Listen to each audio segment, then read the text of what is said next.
ഒരു മാസത്തെ യുദ്ധം കണ്ടും അതിനെ പഠിച്ചും അതിൽ നിന്ന് കുറേ അനുഭവ സമ്പത്തൊക്കെ കിട്ടി. ദൈനംദിനം അതായത് ആ യുദ്ധത്തിൻ്റെ സാഹചര്യത്തിൽ ആകാശത്തേക്ക് ഇങ്ങനെ നോക്കുമ്പോൾ മുകളിലൂടെ സഞ്ചരിക്കുന്ന ഡ്രോണും കാര്യങ്ങളൊക്കെ ഇങ്ങനെ കണ്ട് അതിൻ്റെ ആ ഒരു വല്ലാത്തൊരു എക്സ്പീരിയൻസിൽ നിന്ന് മാറി ഒരു മാസത്തെ ഇടവേളയ്ക്ക് ശേഷം നാട്ടിലേക്ക് കുവൈത്തിൽ നിന്ന് ജസീറ എയർവേസിൽ പോകുന്ന ഒരു അനുഭവമാണ് കേട്ടോ.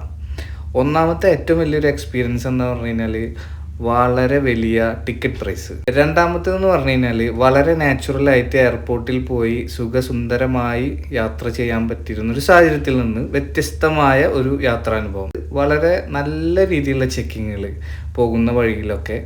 അതേപോലെ തന്നെ രണ്ടാമതായിട്ട് നമുക്ക് നേരിട്ട് എയർപോർട്ടിലേക്ക് കയറാൻ പറ്റില്ല. മറിച്ച് ഇപ്പോൾ ജസീറ എന്നുണ്ടെങ്കിൽ ജസീറയുടെ ഫ്ലൈ ആൻഡ് പാർക്കിൽ നമ്മൾ ആദ്യം പോയിട്ട് വണ്ടിയായിട്ട് പോകണം. അവിടെ നിർത്തുന്നു.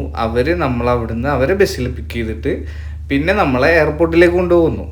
എന്നിട്ട് എയർപോർട്ടിൽ നിന്ന് അവിടെ എത്തിയതിന് ശേഷം അവിടുത്തെ കാര്യങ്ങളൊക്കെ ഓക്കെ ആക്കിയതിന് ശേഷം പിന്നെ അവിടുന്നാണ് നമുക്ക് യാത്രകളും കാര്യങ്ങളും ചെയ്യുക. അത് നമ്മളെ ഒരു സേഫ്റ്റിയുടെ ഭാഗമായിട്ടാണ് അവർ പറഞ്ഞിട്ടുള്ളത്.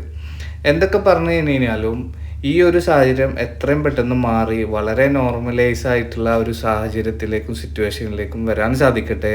ഒരുപാട് ആളുകൾ നാട്ടിലേക്ക് പോകാൻ എമർജൻസി ആയിട്ട് വെയിറ്റ് ചെയ്യുന്നവരാണ്. അവർക്കും പോകാനുള്ള അവസ്ഥ ഉണ്ടാകട്ടെ.